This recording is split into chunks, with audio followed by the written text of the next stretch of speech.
Assalamualaikum warahmatullahi wabarakatuh. Waalaikumsalam warahmatullahi wabarakatuh.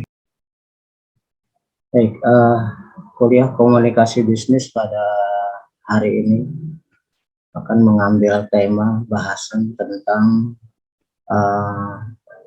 bagaimana kita bisa melakukan penyampaian komunikasi secara baik, secara optimal, ya.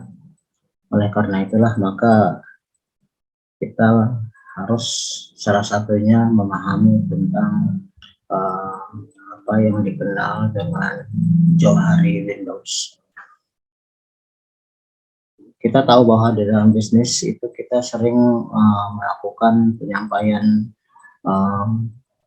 komunikasi person to person, artinya dari orang ke orang, bukan dari media massa, bukan juga melalui barang, katakanlah seperti flyer, spanduk, dan sebagainya.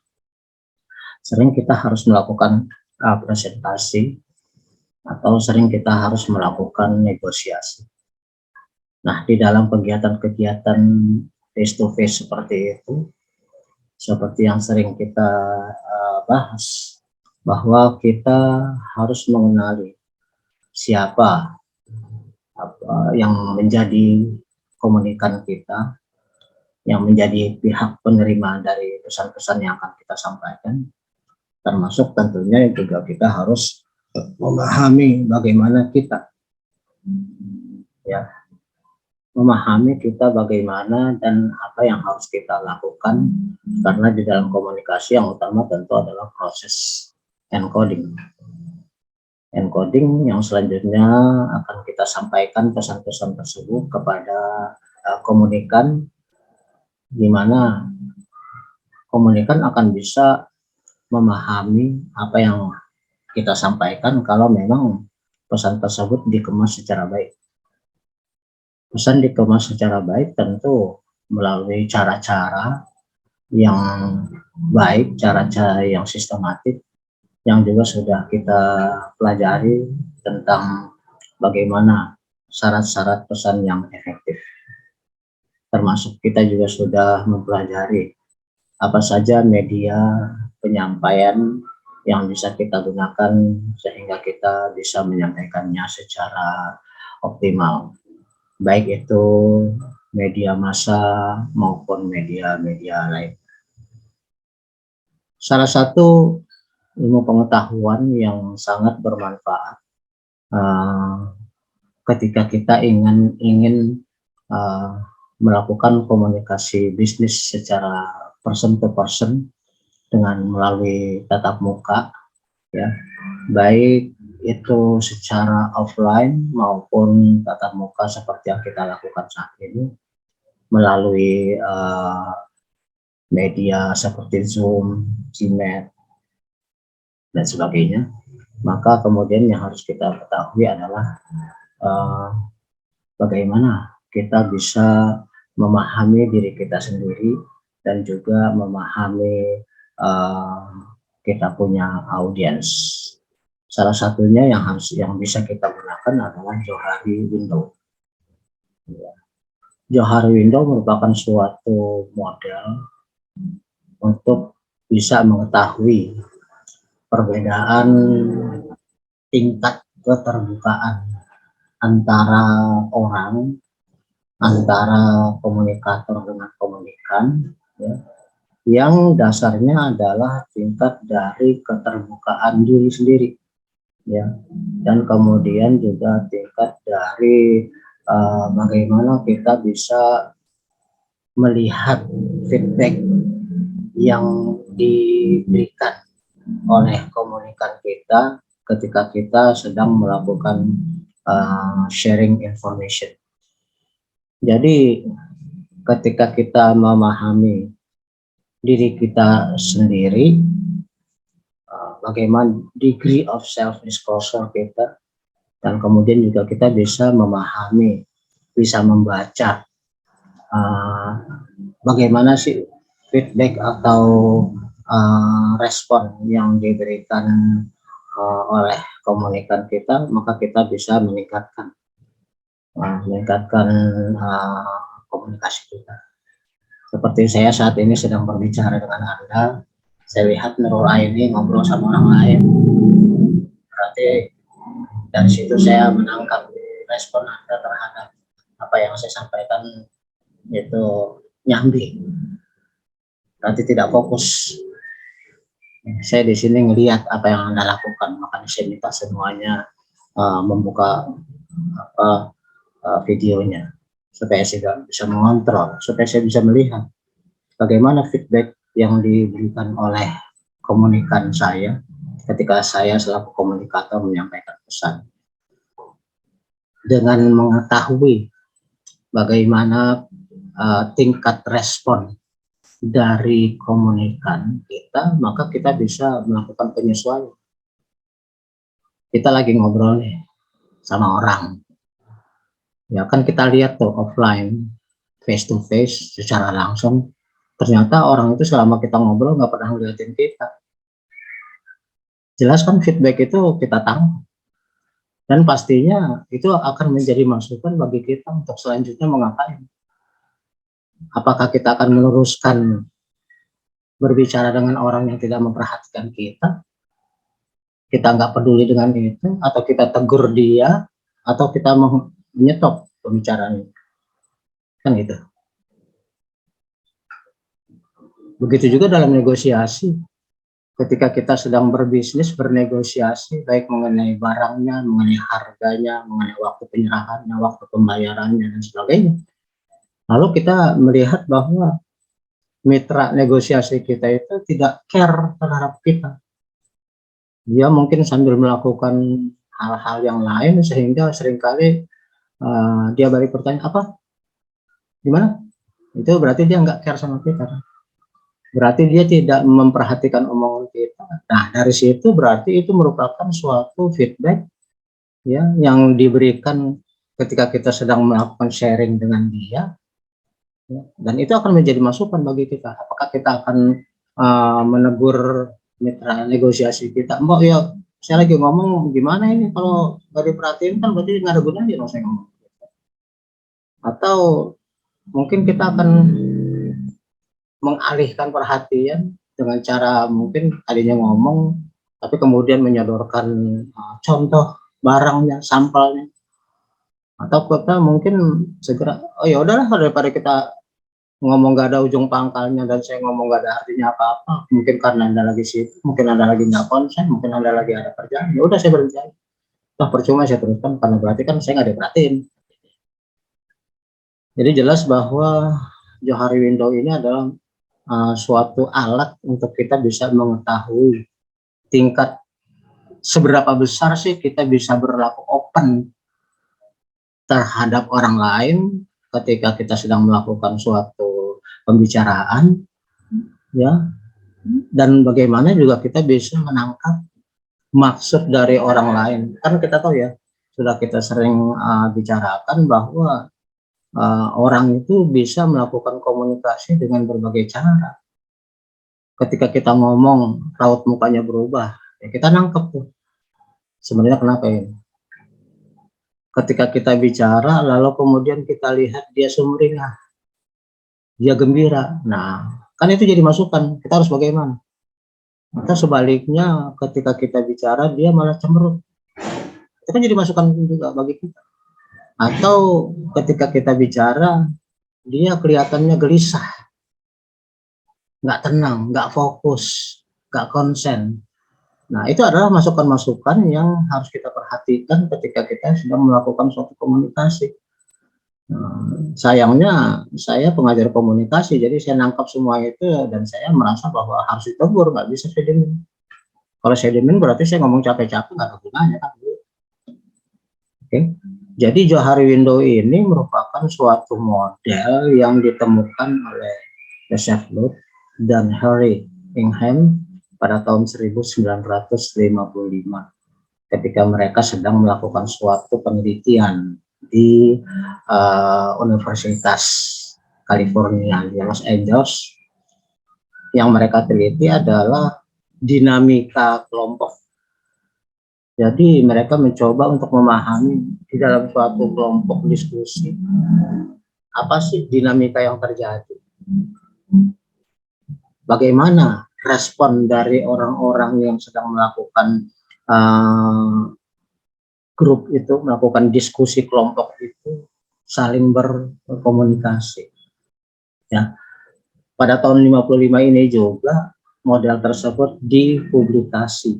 Cukup lama, 55 sampai sekarang ya udah hampir berapa itu, hampir 60 atau 70 tahun ya. Hampir 70 tahun, tapi kita melihatnya model ini tetap bisa digunakan. Tetap bisa digunakan di dalam semua semua kesempatan, termasuk juga ketika kita sedang melakukan komunikasi bisnis. Oke. Selanjutnya,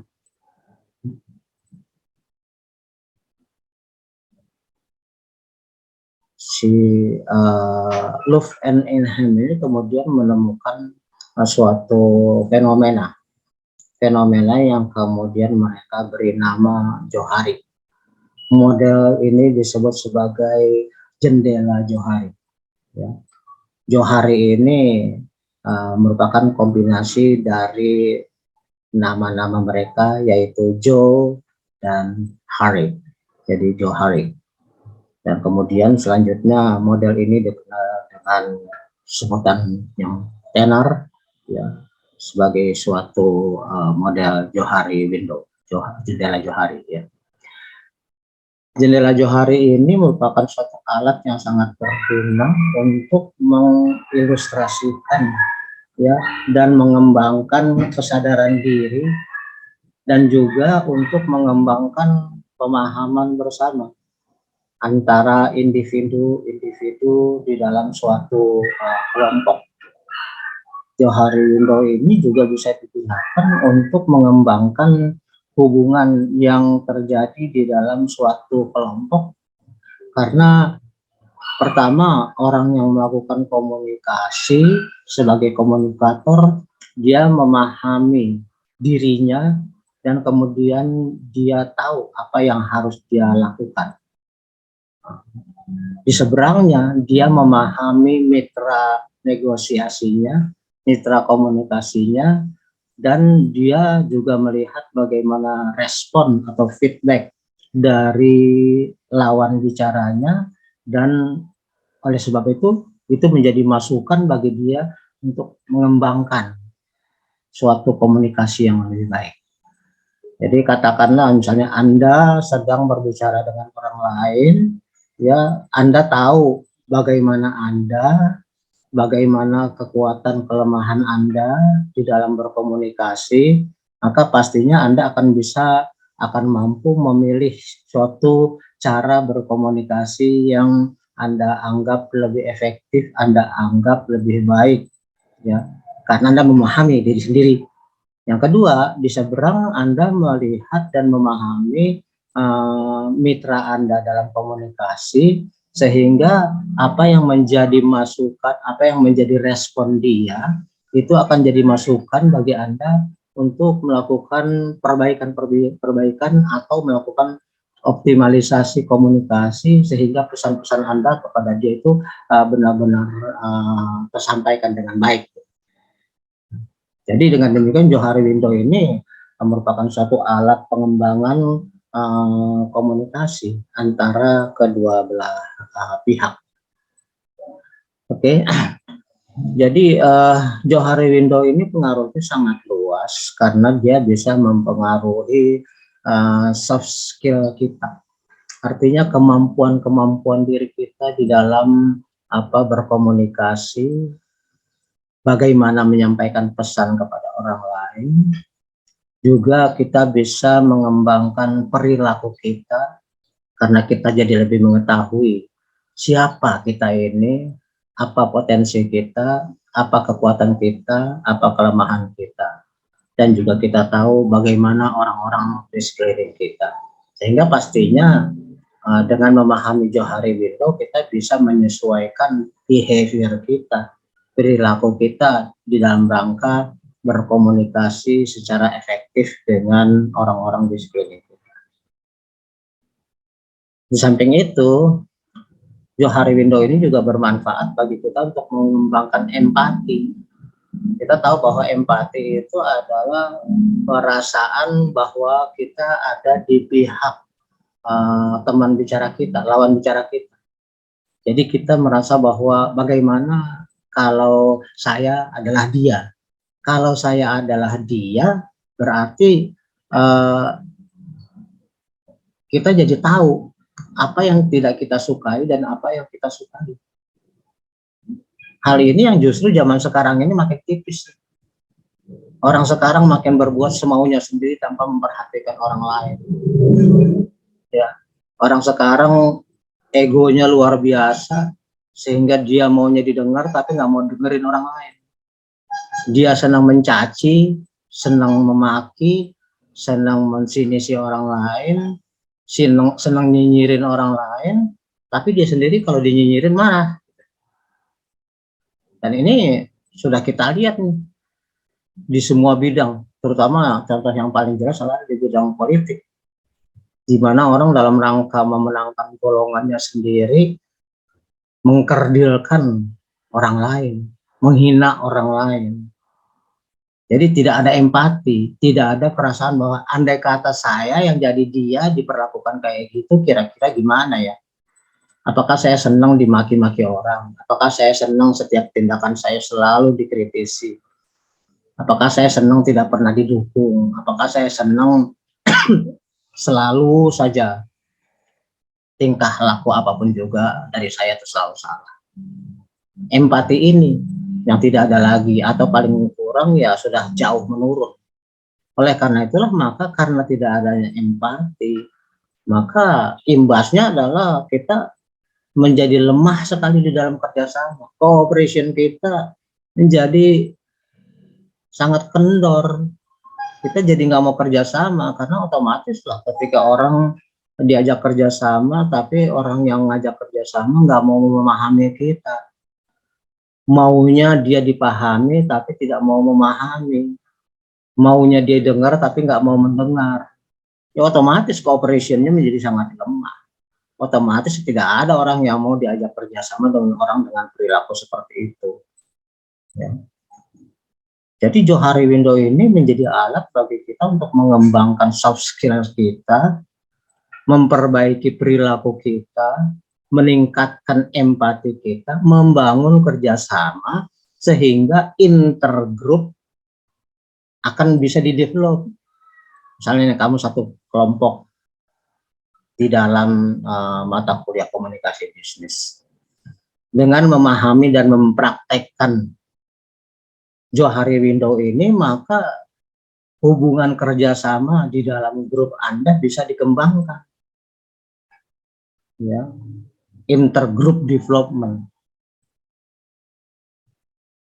Tentu saja ketika intergroup development itu sudah bisa dikembangkan, pastinya terlebih dahulu ya interpersonal development-nya juga harus diperhatikan.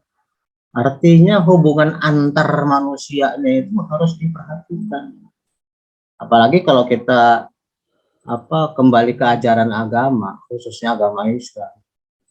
Hubungan antara manusia dengan Allah, hablum minallah, itu tergantung dari kualitas hablum minannas.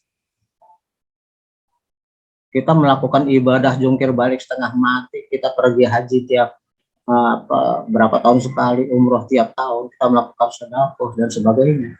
Tapi kalau interpersonalnya itu, interpersonal relationship-nya is bad, jelek, buruk, maka hablum minallahnya menjadi percuma.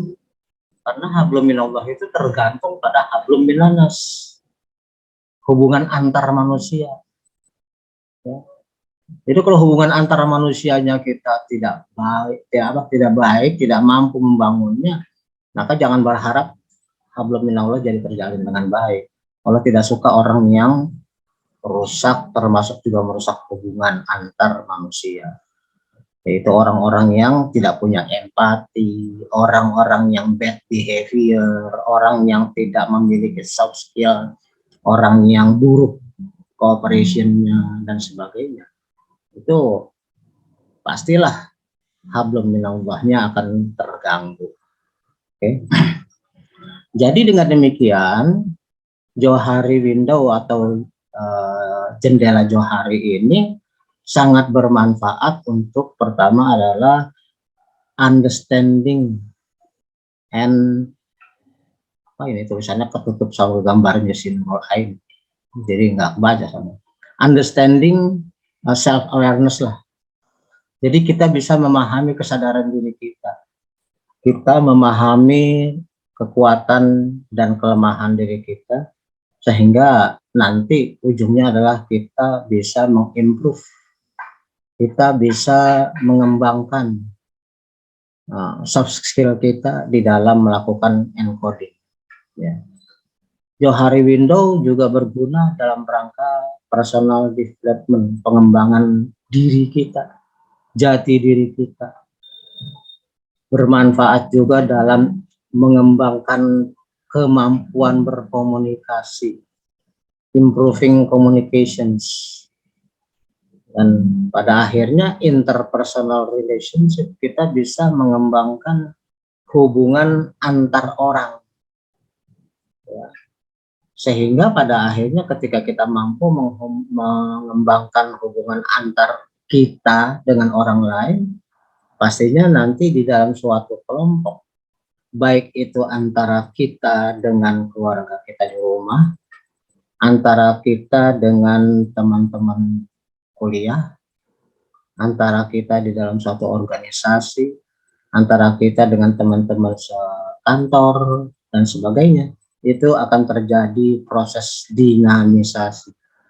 Dinamisasi artinya dynamic, artinya tidak kaku, artinya hangat, artinya mengalami hal-hal baru yang lebih membuat fresh hubungan kita.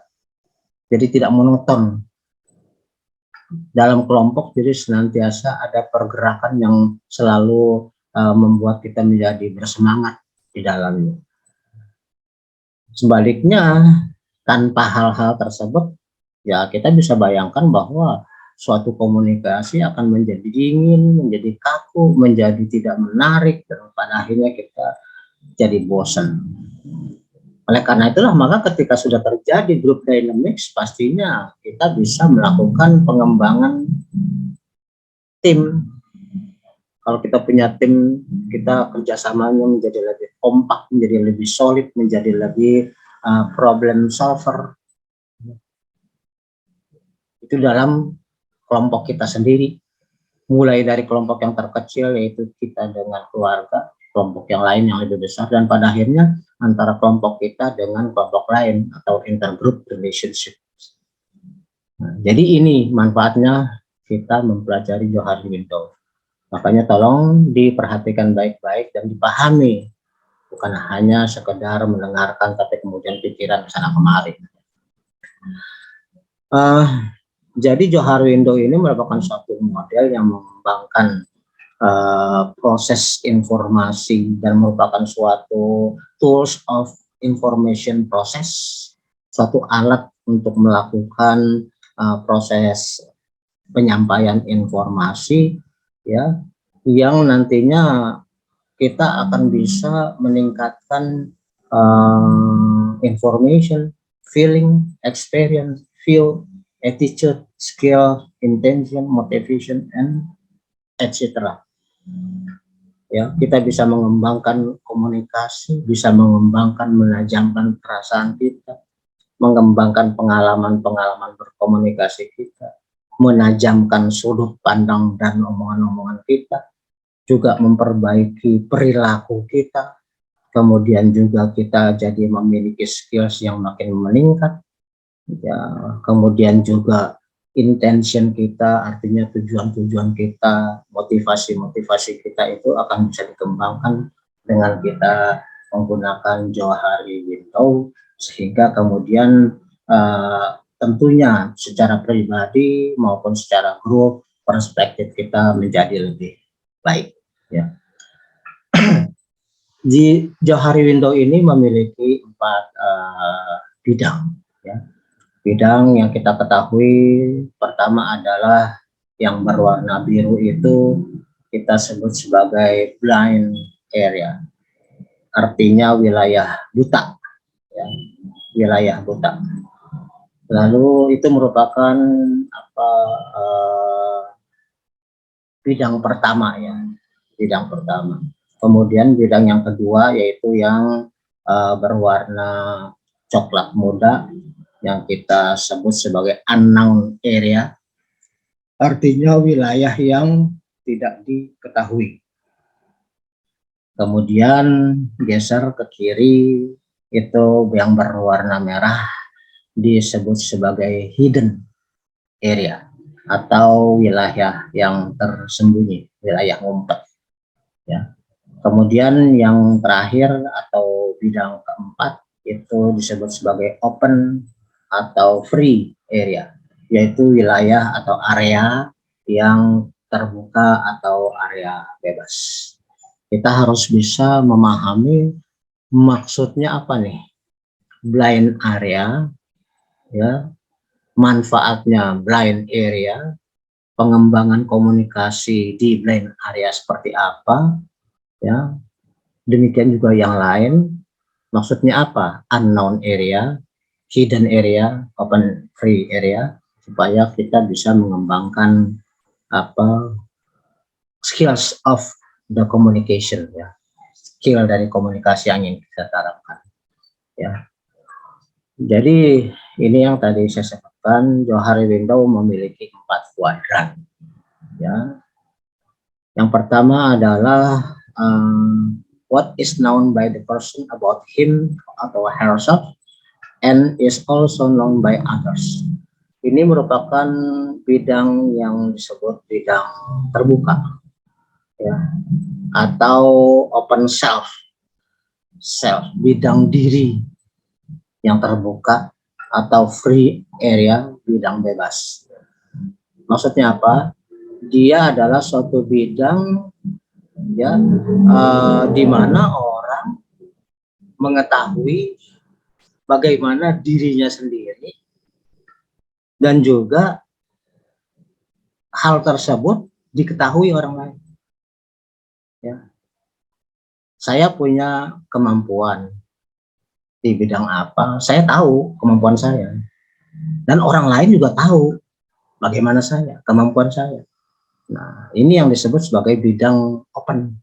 Jadi antara saya dengan orang lain itu sama-sama tahu, ya, sama-sama sudah memahami. Stressingnya ke diri kita dulu, ya. Jadi kita mengetahui bagaimana diri kita, kemampuan kita, kelemahan kita, kekurangan kita, kekuatan kita, dan sebagainya. Kita tahu itu, sadar. Kan kadang-kadang ada orang yang nggak tahu ya tentang dirinya sendiri, ya. Tapi kalau yang namanya open area ini, kita tahu apa yang menjadi kemampuan kita, ya. Dan orang lain juga sudah kenal kita. Ya. Otomatis kalau kita berada di dalam open area seperti ini, di mana saya tahu diri saya dan orang lain juga tahu diri saya, pastinya komunikasi akan bisa kita kembangkan sesuai dengan itu karena kita sudah sama-sama terbuka. Dia kenal saya juga kenal saya kenal saya, dia juga kenal saya, otomatis kita ngomong lebih enak. Nggak ada lagi rahasia, gitu kan. Tidak lagi ada rahasia antara kita karena saya sendiri sudah memahami diri saya dan orang lain juga memahami diri saya, sehingga saya mungkin akan lebih ngomong secara enak. Kan Anda sebagai remaja juga kalau pacaran dengan orang, Anda tahu, oh inilah saya begini, kelebihan saya, kekurangan saya, dan dia memahami juga apa kekurangan dan kelebihan Anda, bisa mengerti Anda, kan lebih enak ya. Jadi kita nggak perlu ada rahasia-rahasia kalau begitu. Kita bisa ngomong lebih terbuka. Kita bisa lebih ngomong secara fair. Kenapa? Nggak ada lagi yang perlu saya umpet-umpetin, mau kamu juga tahu kok saya gimana, kan gitu ya. Nah, bidang ini disebut sebagai bidang terbuka karena semua tahu. Itu bidang pertama, kuadran 1. Ya. Nah, sekarang turun ke bawah. Ya. Tadi bidang 1 itu adalah kanan atas. Ya. kanan atas yang tadi kita lihat berwarna ini biru muda. Ini sebagai sorry, kita mulai dari sebelah sini, dari sebelah kiri, open free area. Saya biasanya dari kanan, tapi rupanya diagram ini mulai dari sebelah kiri, open atau free area. Jadi kita mulai dari yang hijau muda. Nah, hijau muda ini disebut sebagai open atau free area, wilayah yang terbuka. Kemudian geser ke kanan, what is unknown by the person about him or herself, but which others know. Kita nggak tahu apa kemampuan kita, apa kekurangan kita, apa baiknya kita, apa buruknya kita. Kita nggak ngerti perilaku kita. Kadang-kadang kan kita nggak sadar gimana kita. Tapi orang lain tahu.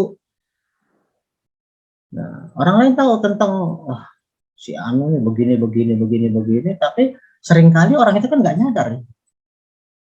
Orang itu nggak nyadar. Apa iya saya begitu? Iyalah. Nah, ini disebut sebagai blind area atau blind self. Kenapa disebut blind self? Karena diri sendiri nggak ngerti. Wilayah buta. Jadi kita nggak ngerti. Emang saya begitu? Emang saya kenapa sih? Karena kadang orang begitu ya. Orang kadang-kadang di dalam komunikasi suka disalahpahami. Padahal dia nggak merasa melakukan itu. Tapi orang lain tahu. Lu nyebelin tahu nggak? Masa iya sih? Iya. Emang lu nggak nyadar? Tahu nggak? Nah, seperti itu blind area. Orangnya nggak tahu bahwa dia memiliki sesuatu yang tidak menyenangkan orang lain, tapi orang lain mengetahui itu. Ya. Mengetahui apa kelemahan kita, apa kekurangan kita, termasuk juga apa yang menjadi kekuatan kita. Sehingga kadang-kadang kita juga suka minta ini kan, masukan dari orang lain. Saya kok begitu ya? Menurut kamu saya mestinya gimana sih? Ya gitu ya. Kita sering nanya ke teman itu. Saya mestinya gimana sih? Itu kan berarti kita sendiri blind terhadap ourselves, terhadap diri kita sendiri.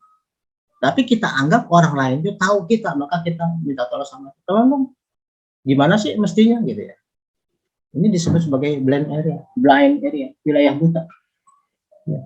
Di mana diri kita sendiri nggak nyadar, dan oleh sebab itulah maka kita jadi minta masukan. Berarti kalau kita kembali kepada proses komunikasi atau negosiasi yang tadi kita bicarakan, yang di awal kita bicarakan, berarti di dalam suatu komunikasi di mana kita berada dalam wilayah yang buta, kita tidak ngerti diri kita, maka berarti komunikasi kita adalah kita harus bisa menggali informasi dari orang lain sebanyak mungkin.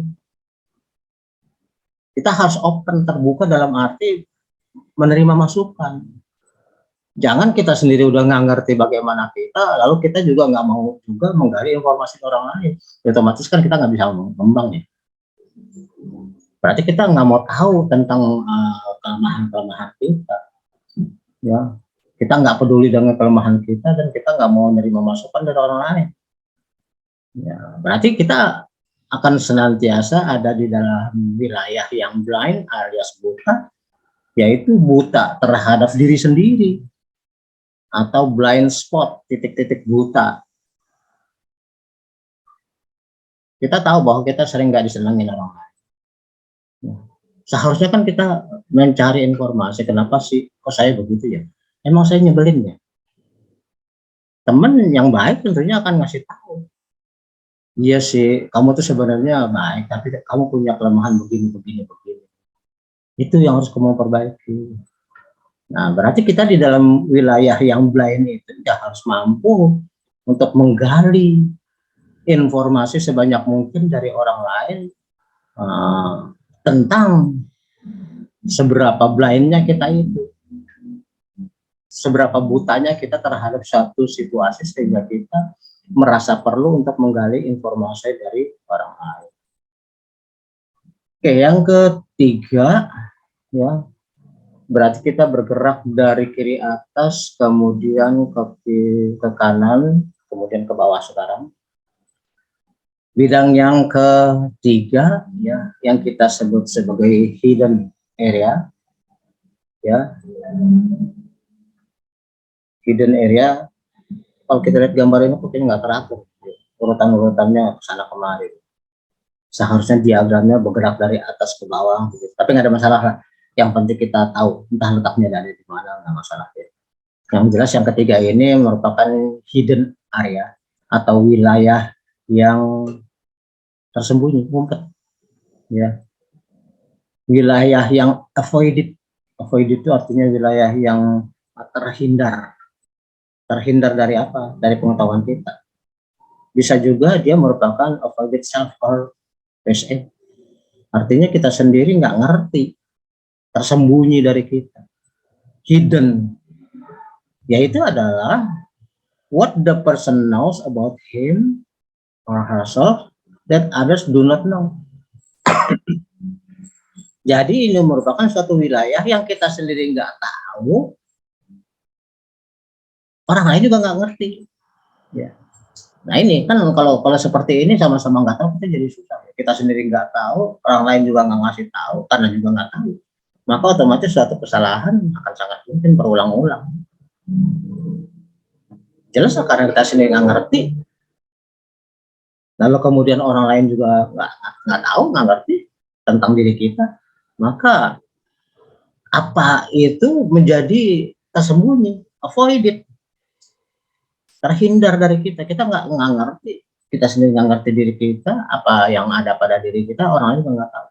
Ya otomatis kan jadi diemin aja, sama-sama nggak tahu.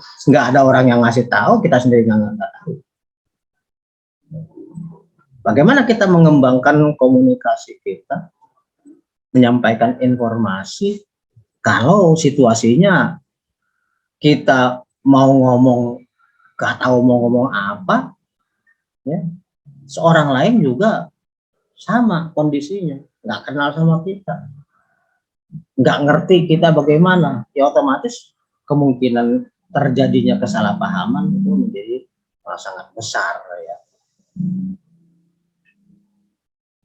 Artinya di dalam satu negosiasi bisnis, kalau kedua belah pihak itu sama-sama hidden, sama-sama menghindar, sama-sama ngumpet, sama-sama tertutup, ya otomatis kan kemungkinan bahwa negosiasi itu mencapai deals menjadi lebih kecil, ya kan. Kalau dalam open kan semuanya sama-sama mengerti sehingga berkembanglah komunikasi. Terus kemudian kalau dalam blind, kita yang bersedia membuka diri minta masukan dari orang lain, kan kemungkinan juga itu akan terbuka negosiasinya, komunikasinya bisa menjadi lebih berkembang. Tapi kalau dalam hidden dua-duanya kagak ngerti, ya apa mau dikembangin, sama-sama nggak ngerti. Oke, yang terakhir adalah unknown area or unknown self. Tidak diketahui, wilayah yang tidak diketahui, artinya juga unknown self, tidak memahami diri sendiri. What is unknown by the person about him or herself, and also unknown by us. Jadi ini tidak diketahui baik oleh kita maupun oleh orang lain. Kok ini keterangannya sama ya kayaknya. What the person know about him. Oh sorry. Yang ketiga tadi, orang lain, kita tahu diri kita tapi orang lain nggak tahu. Ya, jadi yang tadi itu yang hidden area, maaf saya tadi salah baca kalimatnya. What the person knows about him. Jadi apa yang diketahui oleh kita, diri kita, tapi orang lain nggak tahu. Kita sendiri sadar, tapi orang lain nggak tahu. Maka pola komunikasi yang bisa dikembangkan adalah kita yang lebih aktif memberikan informasi kepada orang lain, karena orang lain nggak tahu. Nah, sedangkan yang tadi saya jelaskan sebagai bidang yang sama-sama nggak tahu itu yang terakhir ya, unknown area or unknown self. Jadi the person what is unknown by the person about him and is also unknown by others. Jadi bidang yang ketiga itu tadi adalah orang sendiri, kita sendiri tahu, tapi orang lain nggak tahu. Ya. Yang keempat adalah kita nggak tahu, orang lain nggak tahu. Jadi dengan demikian, kembali kita kepada bidang yang ini, berarti kita bisa memahami sebenarnya dalam satu komunikasi ketika kita dalam situasi yang seperti ini, What we have to do? Apa yang harus kita lakukan untuk bisa membangun suatu komunikasi yang lebih efektif?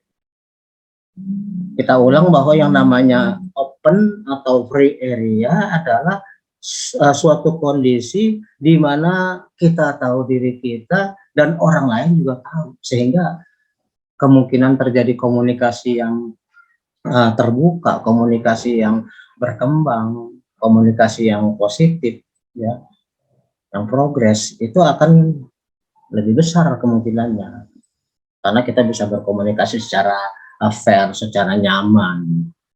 Ya, kita punya pacar, kita tahu diri kita, dia juga ngerti diri kita, kan enak seperti itu ya. Dia tidak menuntut kita sesuatu yang kita tidak bisa, ya. Kita sendiri merasa bahwa kita tidak mampu. Kita tidak mampu, dia juga tahu kita tidak mampu. Jadi kan tidak ada pemaksaan. Kan yang mungkin terjadi itu adalah kalau kita sendiri tahu, tapi orang lain nggak tahu. Unknown era itu. Kita sadar diri kita tidak mampu, tapi pacar kita nggak mau tahu bahwa kita tidak mampu. Akibatnya kan dia jadi maksa. Ah, bohong kamu, nggak bisa, kamu gini. Ya memang kata nggak bisa, gimana ya? Aku nggak percaya. Nah, ini unknown area nih. Nah, maka unknown area kita tahu, orang lain nggak tahu, komunikasinya memang menjadi lebih sulit. Tapi karena kita sendiri sudah tahu diri kita, hanya orang lain yang nggak tahu, berarti memang kita harus terbuka dalam arti kita mau banyak memberi penjelasan kepada orang yang lain yang kita anggap nggak ngerti tadi. Karena yang tahu kan diri kita, saya itu nggak mampu. Kalau kita lihat dia menuntut, maka upaya kita adalah menyadarkan dia. Bukan kita kemudian menjadi ikut-ikutan memaksakan diri, enggak. Itu komunikasinya menjadi buruk justru. Kan banyaknya kejadian seperti itu. Orang yang tahu dirinya lemah, tapi orang lain nggak mau tahu. Seorang suami tahu dia hanya pejabat kecil, tapi istrinya merasa bahwa suaminya itu punya wilayah basah. Lalu kemudian istrinya menuntut beli ini beli itu. Ya otomatis nasib suaminya akan menjadi semakin sulit, komunikasinya akan menyulitkan dia sendiri kalau dia menuruti.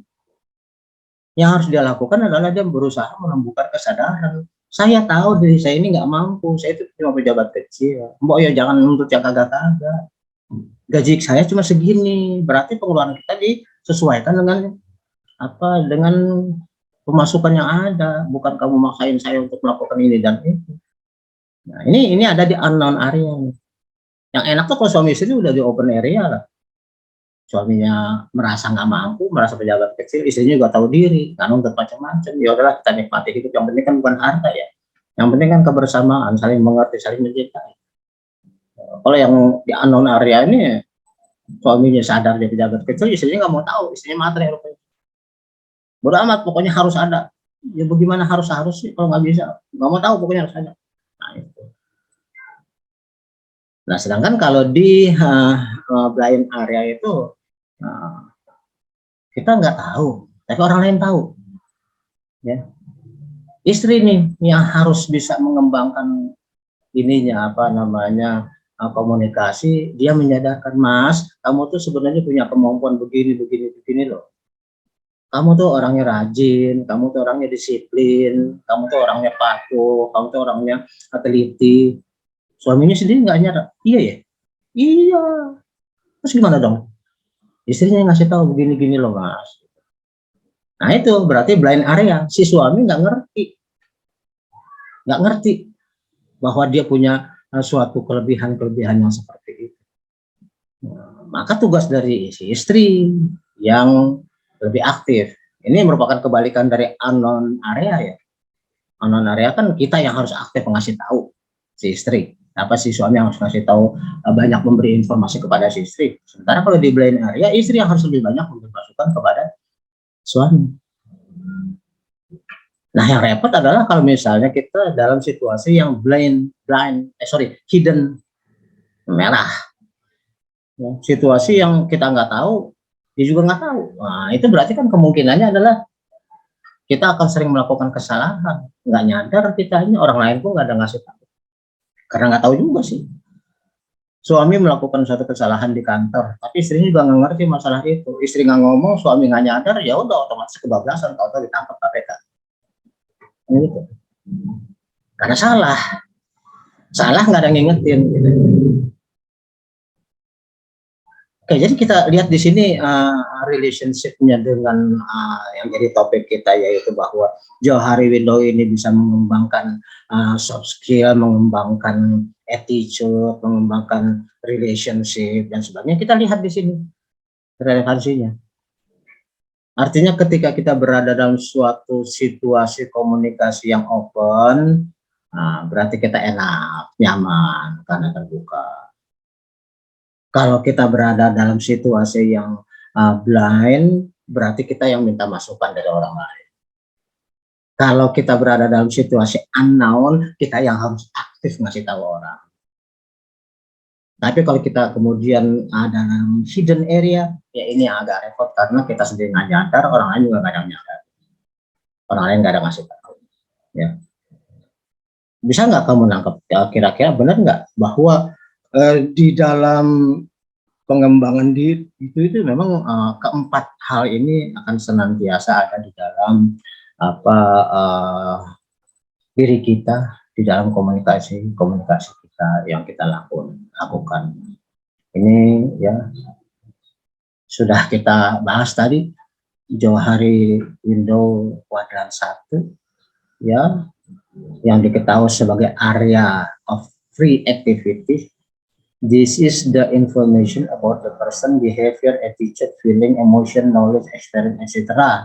Yang known by the person and known by the group. Diri kita sendiri tahu, orang lain juga tahu. Itu di open area. How to develop the effective communication, ya, terkait dengan berada di mana kita dalam komunikasi itu. Apakah kita di dalam open area atau di tempat yang lain. Kalau open area, kita tahu diri kita dan orang lain tahu diri kita. Enak, terbuka. Ya. Yang kedua, blind spot adalah known by about a person by others. Jadi di sini kita tahu diri kita, ya. Kemudian tidak diketahui oleh orang lain. Sorry, balik lagi nih. Johari known about a person by others. Oh, orang lain tahu kita, tapi kita aja yang nggak tahu.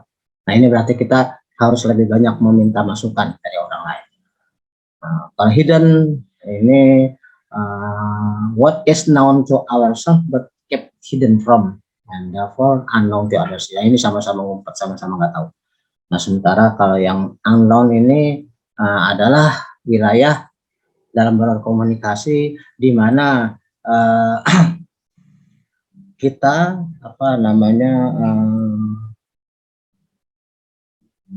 mengetahui tapi orang lain tidak mengetahui, sehingga kita harus yang aktif memberikan informasi kepada orang lain.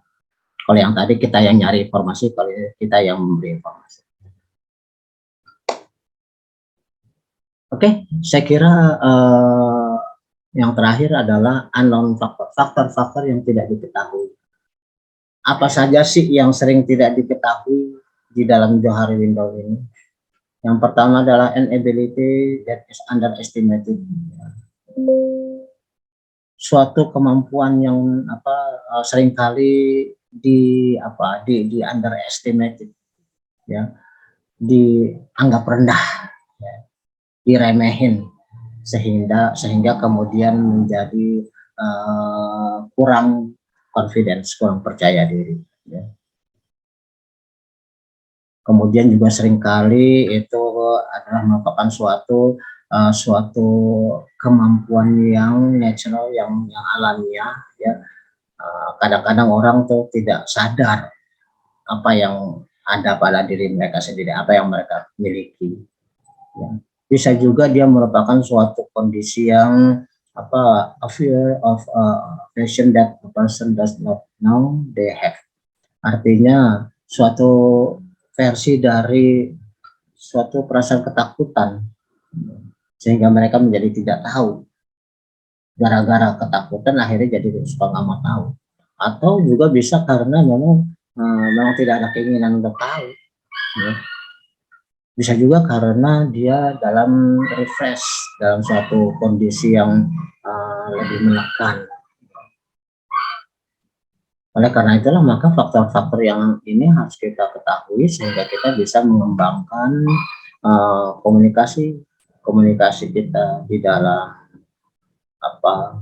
suatu kelompok, karena kita mengetahui siapa diri kita dan bagaimana pula dengan orang, ya.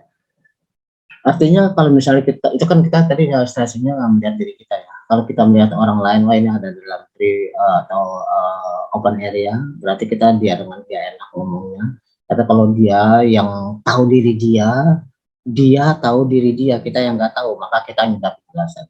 Nah, kalau kita tahu dia sendiri nggak tahu, berarti kita yang ngasih penjelasan, ya. Terus kemudian kalau misalnya sama-sama nggak ngerti, ya itulah yang kemungkinan harus kita hindari, makanya disebut sebagai suatu wilayah yang harus kita hindari karena sama-sama tidak memahami, akibatnya komunikasi bisa jadi menjadi tidak lancar. Oke deh, saya kira itu saja yang bisa saya sampaikan pada kesempatan kali ini. Mudah-mudahan bisa dipahami, ya, dengan baik, dan terutama bisa diterapkan di dalam pola komunikasi kita dengan orang lain. Oke, saya kira itu saja yang bisa saya sampaikan. Tolong Anda pahami dengan baik apa itu Johar Window dan aplikasinya dalam mengembangkan komunikasi bisnis.